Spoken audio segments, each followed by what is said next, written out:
They were the rebels of Nashville, the country music outlaws who lived louder, wilder, and darker than anyone else.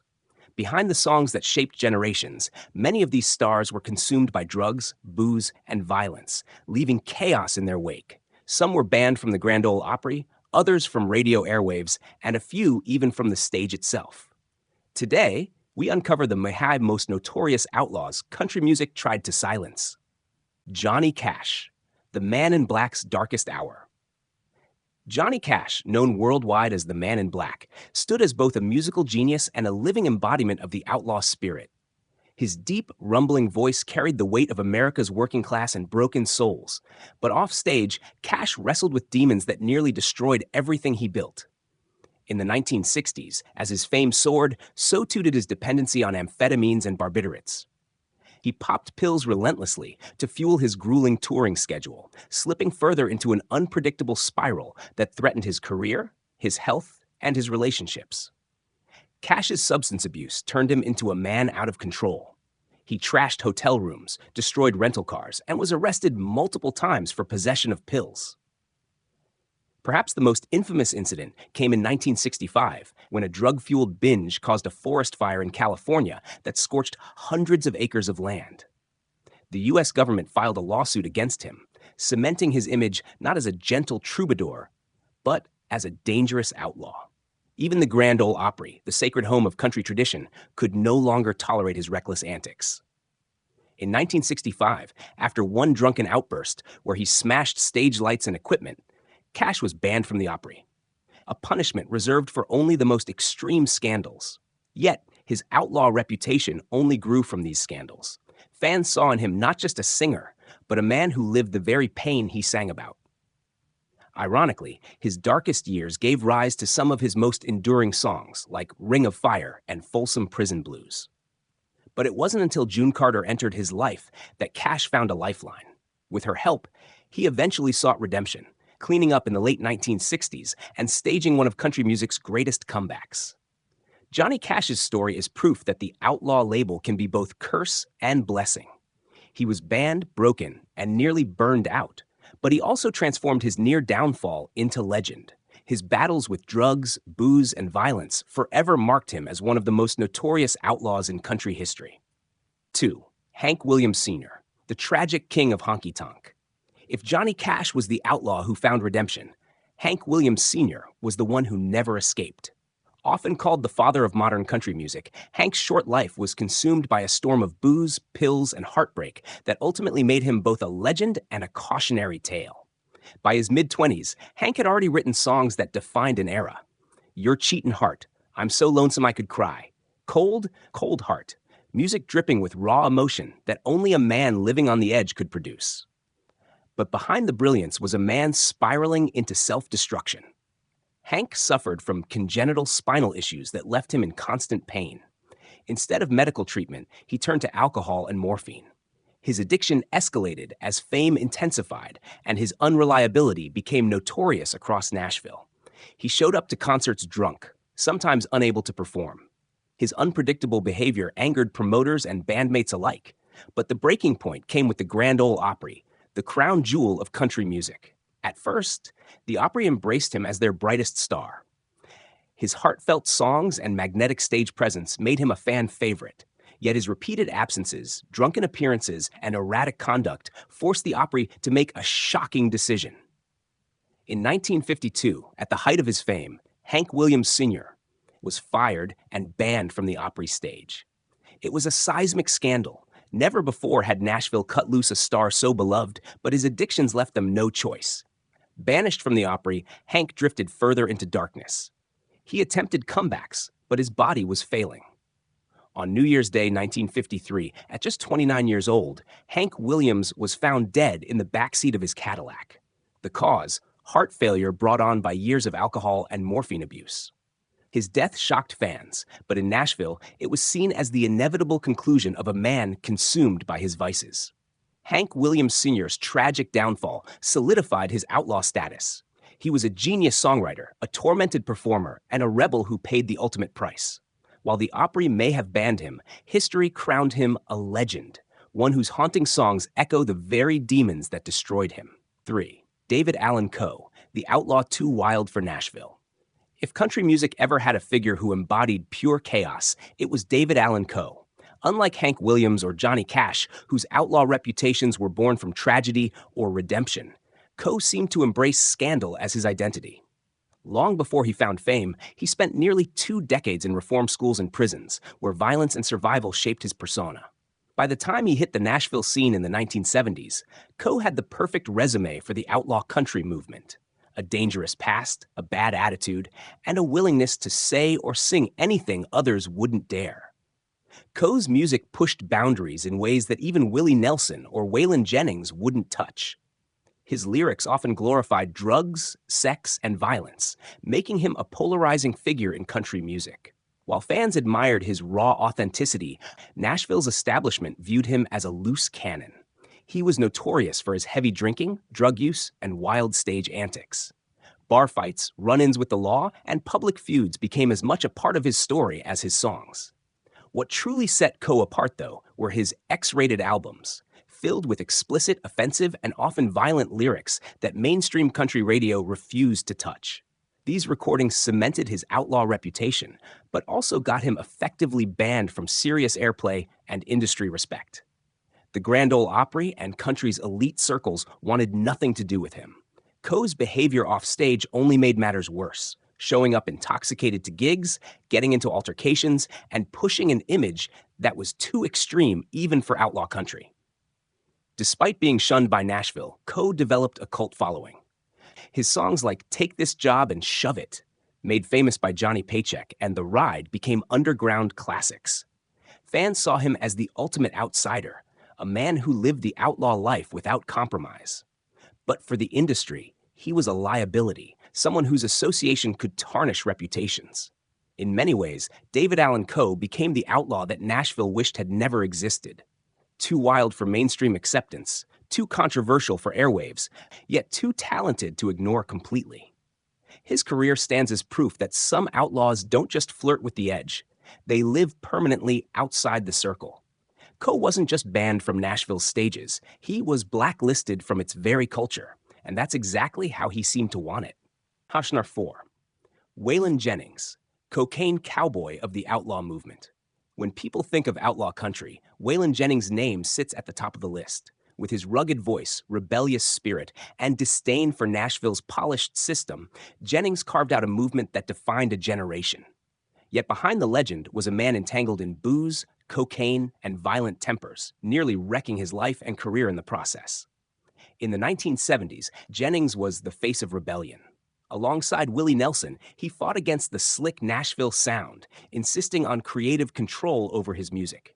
Hits like Luckin' Back Texas and Good-Hearted Woman turned him into a superstar, but fame only fueled his addictions. Jennings developed a massive cocaine habit, reportedly spending $1,500 a day on the drug. His home became a revolving door of parties, his nights a blur of lines and liquor. Friends said he could go days without sleep, sustained only by cocaine and whiskey. The consequences were brutal. Jennings' health deteriorated, his weight plummeted, and his finances collapsed. Despite selling millions of records, he fell deep into debt, much of it owed to drug dealers. On tour, his paranoia and volatility alienated band members and promoters. The once charismatic outlaw had become unpredictable, angry, and self-destructive.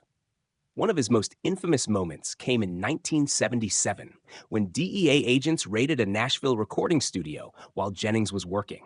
They found cocaine mailed to him in a package, and though the charges were later dropped, the story made headlines.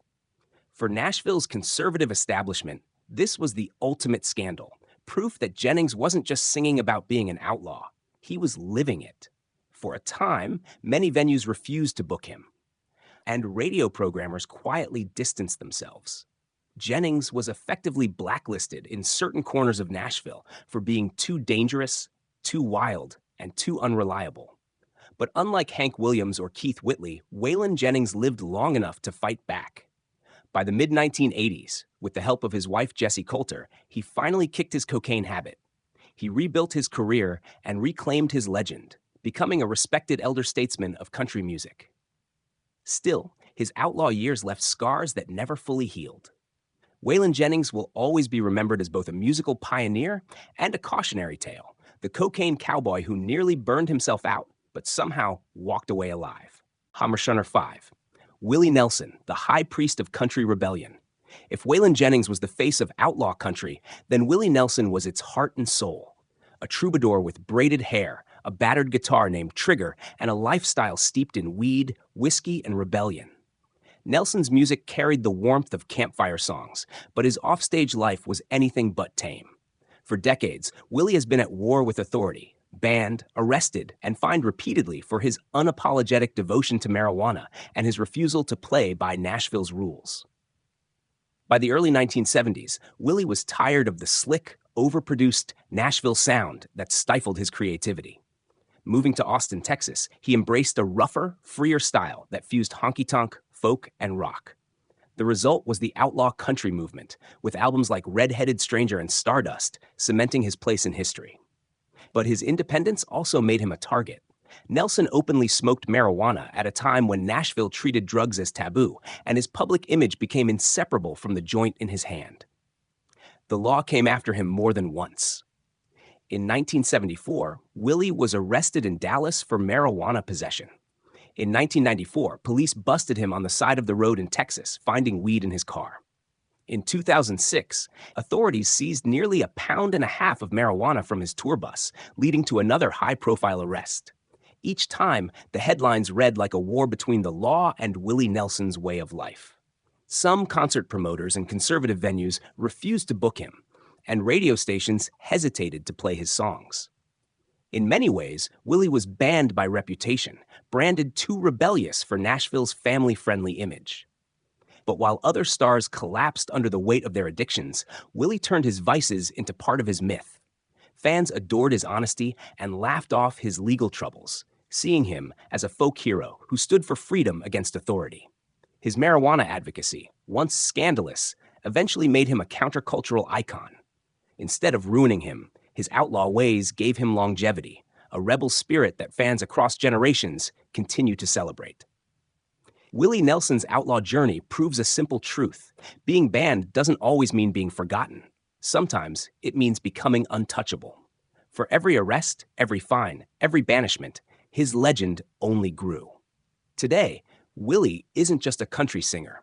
He's a symbol of defiance, resilience, and the enduring power of living life on your own terms. Number 6. Merle Haggard, from prison blues to outlaw legend. Few artists lived the outlaw life as authentically as Merle Haggard. While others sang about rebellion, Merle lived it. Before he became a country music icon, he was already a hardened ex-convict with a rap sheet that included robbery, escape attempts, and violence. His story was one of redemption, but not without the scars of a life soaked in booze, bar fights, and outlaw rage that kept him teetering on the edge of collapse. Haggard's troubled youth was marked by constant run-ins with the law. By his late teens, he was serving time in San Quentin State Prison, where he famously saw Johnny Cash perform, a moment that inspired him to turn his life around. Yet even after his release, Merle carried the rawness of prison life into his music and persona. Songs like Mama Tried and Okie from Muskogee reflected both rebellion and regret, winning him fans who believed in second chances. But fame didn't tame Haggard. Alcohol became his daily companion, and his temper often exploded into violence. He was notorious for his heavy drinking binges, which frequently led to barroom brawls and backstage chaos. Promoters whispered about his volatility, and bandmates endured nights of uncertainty, never knowing whether Merle would show up sober or start a fight. His struggles with women, marriages, and personal demons further fueled his outlaw reputation. Nashville tolerated Haggard's defiance for a while, but his refusal to conform eventually had consequences. Some venues blacklisted him after violent altercations, and industry insiders quietly distanced themselves. At one point, he was nearly banned from performing in parts of the South after a string of drunken incidents that left his reputation in tatters. Even the Grand Ole Opry hesitated to fully embrace him, wary of his unpredictable behavior. Despite it all, Merle Haggard's talent was undeniable. His gritty voice and storytelling mastery gave him staying power that outlasted his scandals. Unlike some outlaws who burned out early, Haggard managed to keep recording, touring, and reinventing himself well into later life. He became both a cautionary tale and a national treasure, a man who stumbled repeatedly but never lost his authenticity. Merle Haggard's outlaw legacy wasn't polished or romanticized. It was real, messy, and violent. He wasn't just singing about the outlaw life. He carried prison tattoos, scars from fights, and a lifetime of demons to prove it. In the end, that authenticity made him one of the most unforgettable figures in country history, banned at times, but never silenced. 7. Steve Earle, Heroin, Handcuffs, and Hard Lessons. If Merle Haggard represented the outlaw who found redemption through grit, Steve Earle became the poster child for how addiction can drag even the most gifted songwriter to rock bottom. Emerging in the 1980s as a brilliant lyricist and gritty performer, Earle was hailed as one of country's most authentic voices. His breakthrough album Guitar Town made him a rising star, but behind the acclaim was a man spiraling deep into heroin and cocaine addiction, leaving a trail of destruction that nearly ended both his life and his career. Earle's reputation for wild living quickly became legendary. He drank heavily, used drugs openly, and picked fights with Nashville's traditional establishment.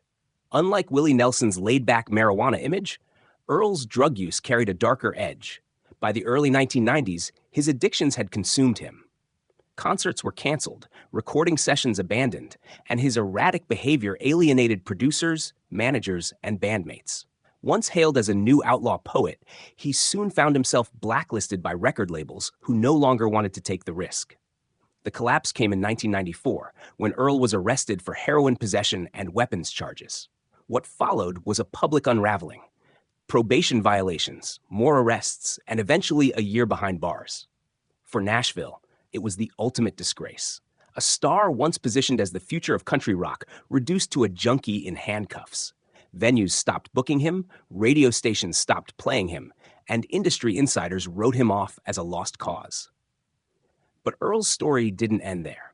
After hitting rock bottom, he entered rehab and, against all odds, clawed his way back. By the late 1990s, he released Train A-Comin' and I Feel All Right, albums filled with raw reflections on addiction, survival, and redemption.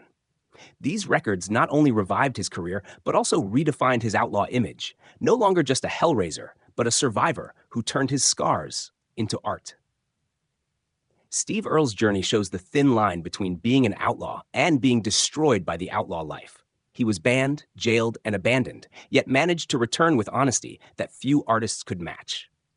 His music still carries the bite of a man who lived on society's edge, proof that sometimes outlaws don't fade away. They rise from the ashes, scarred but still singing. 8. Tanya Tucker, country's wild child turned outlaw. If the outlaw movement was often seen as a man's game, Tanya Tucker shattered that illusion. From the time she was a teenager, Tanya was both a prodigy and a rebel, singing about heartache and desire with a maturity far beyond her years. Hits like Delta Dawn and What's Your Mama's Name launched her into stardom before she was even old enough to drive. But with that fame came a crash course in excess. And Tanya became one of Nashville's most notorious bad girls, living a life fueled by booze, cocaine, and scandalous love affairs. By the late 1970s and 80s, Tanya Tucker had fully embraced her reputation. While many country women played by Nashville's strict image of wholesomeness, Tanya broke every rule. She was loud, brash, and unapologetic, often seen partying harder than her male counterparts. Her high-profile romances with Glenn Campbell, Merle Haggard, and even outlaw peers like Allan Coe kept her in the tabloids as much as her music did. Together with Campbell, she descended into a haze of cocaine binges, public fights, and destructive behavior that left promoters and venues wary of booking her. Drugs and alcohol soon took a heavy toll. Tanya became infamous for canceling shows, showing up late, or performing in a state that left fans disappointed. Industry insiders whispered that Nashville didn't know what to do with her. She was too talented to ignore, but too wild to control. For a time, she was quietly shut out of radio airplay and excluded from the polite circles of the Grand Ole Opry. Instead of being celebrated as a trailblazing female outlaw, she was often treated as an embarrassment. Yet, much like her male outlaw counterparts, Tanya Tucker thrived on her rebellious image. Fans who felt confined by Nashville's conservatism admired her refusal to play nice. She lived her songs, embodying the heartbreak and chaos she sang about. And despite her setbacks, Tanya made multiple comebacks, including her Grammy-winning return in 2019 with While I'm Livin'. Tanya Tucker's story proves that the Outlaw label was never just reserved for men. She was banned, judged, and nearly destroyed by her addictions. But she also carved out a space for women to be as wild, raw, and unapologetic as any man in country music. Her survival made her not just a scandalous figure, but a living outlaw legend. Number 9. Keith Whitley, a voice silenced by the bottle. In the late 1980s, Keith Whitley was hailed as the future of country music. With a hauntingly smooth voice that dripped with emotion, he seemed destined to follow in the footsteps of legends like George Jones and Merle Haggard. Songs such as When You Say Nothing at All and Don't Close Your Eyes made him one of Nashville's brightest stars. But behind the rising fame was a man enslaved by alcohol, a battle that would not only derail his career, but ultimately claim his life. Whitley's drinking began long before Nashville fame. Raised in Kentucky's hard-drinking honky-tonk culture, he developed a reputation early on for being able to outdrink almost anyone. By the time he signed with RCA and began charting hits, his alcoholism was already spiraling out of control. Friends and bandmates often covered for him when he stumbled on stage or missed shows entirely. Promoters whispered about his unreliability, and Nashville executives grew frustrated with his self-destruction. The tragedy was that Whitley's talent was undeniable. At his best, he could hold an audience in the palm of his hand, his voice carrying both tenderness and pain. But alcohol soon dictated every part of his life. He missed recording sessions, canceled tours, and alienated industry allies. Some radio programmers, fearing disappointment, quietly backed away from promoting his music. Within Nashville's circles, Keith Whitley was labeled a liability, a rising star too unstable to trust, effectively blacklisted from opportunities that could have cemented his legacy. His final years were heartbreaking. Despite pleas from his wife, fellow singer Lori Morgan, and industry friends, Whitley could not stop drinking. On May 9, 1989, at just 34 years old, Keith Whitley was found dead from acute alcohol poisoning. His blood alcohol level was more than 5 times the legal driving limit. Nashville mourned, but many also saw it as the inevitable conclusion to a life consumed by addiction. Whitley's death sent shockwaves through country music, serving as both a cautionary tale and a tragedy of wasted potential. Unlike Willie Nelson or Waylon Jennings, who survived their outlaw years, Whitley never got the chance to redeem himself. He became forever frozen as the outlaw who couldn't escape the bottle, a star banned not just by Nashville's institutions, but by his own demons. Today, his songs remain timeless, his voice still celebrated, but his story is remembered as one of country music's darkest what-ifs. Keith Whitley's downfall was not just scandalous, it was devastating. Top 10. Shooter Jennings, the rebel son who carried the torch too far. Being the son of Waylon Jennings and Jesse Coulter meant Shooter Jennings was born into outlaw royalty. From the start, fans and critics expected him to carry on the family legacy, and in many ways, he did. With his gritty mix of southern rock, outlaw country, and defiant lyrics, Shooter built a reputation as a fearless performer. But he also inherited the darker side of the outlaw lifestyle, embracing drugs, booze, and a self-destructive streak that left him on shaky ground with Nashville's establishment. Shooter's career took off in the early 2000s with albums like Put the O Back in Country and Electric Rodeo. His music celebrated rebellion and raw honesty, drawing in fans who longed for a return to true outlaw grit. But offstage, Shooter leaned heavily into the wild reputation of his last name. His shows were notorious for heavy partying, with whiskey and drugs often flowing freely. He once admitted to using cocaine and pills during his early touring days, living the kind of chaos that mirrored his father's darkest years. That chaos came at a cost. Like Allan Coe before him, Shooter quickly gained a reputation for being uncontrollable. Some promoters labeled him unreliable, and whispers spread of canceled gigs and substance-fueled meltdowns. Nashville's mainstream industry, already wary of his outlaw brand, distanced itself further, leaving Shooter embraced by niche audiences, but largely banned from the polished airwaves of country radio. To the suits on Music Row, he was a risk they didn't want to take. Yet Shooter leaned into the outsider role. Instead of chasing Nashville approval, he built his own cult following, creating music that blurred the lines between rock and country. His unapologetic lifestyle, complete with tattoos, whiskey-soaked lyrics, and a refusal to play nice, made him a modern outlaw in every sense. While his substance use sometimes overshadowed his music, fans admired him for staying true to himself, even if it meant being shunned by the industry. Shooter Jennings' story is one of inheritance and choice. He was born into the outlaw myth and chose to live it fully, even when it cost him career stability. Drugs, booze, and violent tempers made him a risky bet for Nashville, but they also cemented his place in the outlaw lineage. In many ways, Shooter is proof that the outlaw spirit didn't die with his father. It just came back louder, wilder, and, at times, dangerously close to collapse. Number 11. Billy Joe Shaver, the outlaw who shot his demons.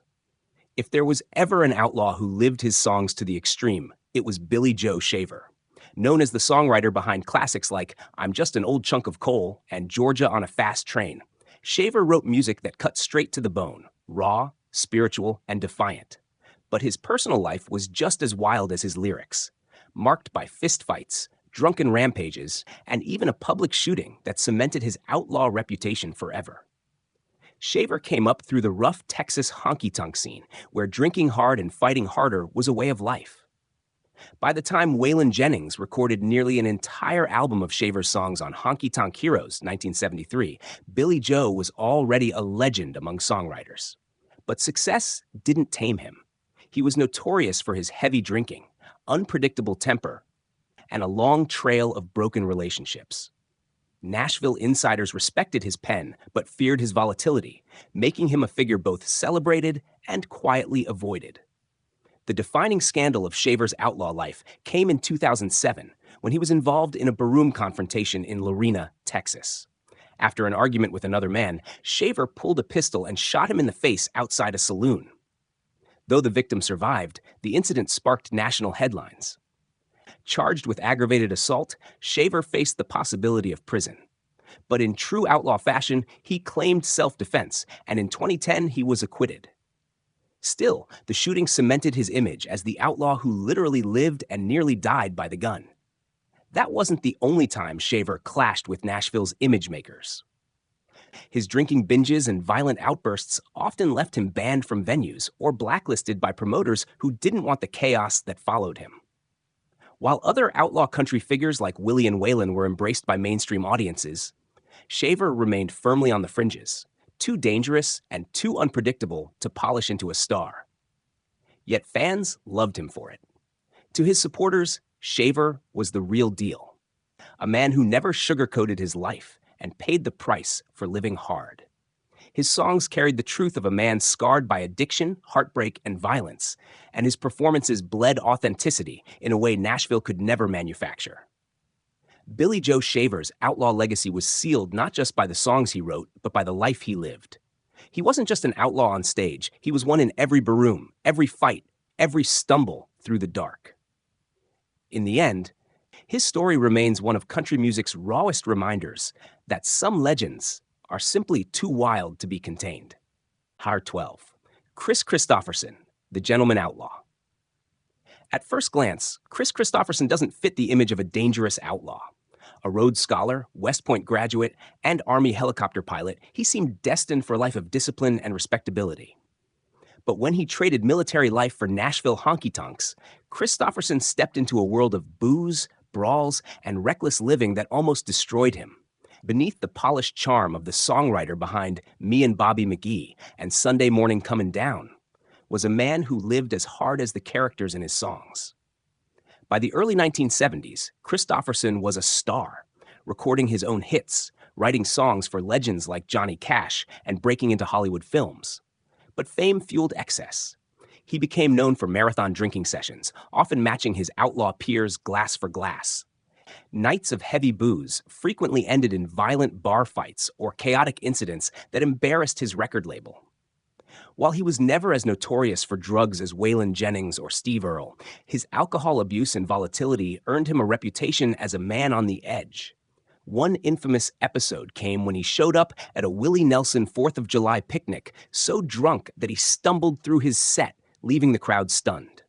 In Hollywood, his reputation as a hellraiser matched his Nashville image, with publicists constantly scrambling to clean up his messes. Though respected as a poet and performer, Kristofferson became known in industry circles as unreliable and combustible, a risk not every promoter wanted to take. For a time, whispers spread that Nashville had quietly banned him from the more conservative venues and circles of the industry. He was seen as too wild, too unpredictable, and too closely aligned with the outlaw country image that traditionalists despised. Even the Grand Ole Opry kept its distance, wary of his reputation and his defiant politics. Yet, unlike many of his outlaw peers, Kristofferson survived. By the late 1980s, he began pulling back from his destructive habits, focusing more on acting and selective musical projects. His later years saw him embraced as an elder statesman of songwriting, his legacy secured despite the chaos of his wilder decades. Kris Kristofferson's outlaw years remind us that rebellion came in many forms. He wasn't banned for drugs alone, but for a lifestyle that rejected Nashville's polished veneer. He was a scholar who drank like a drifter, a poet who fought like a barroom brawler, and an outlaw who refused to be tamed. His journey proves that even gentlemen can be dangerous, and that even legends carry scars.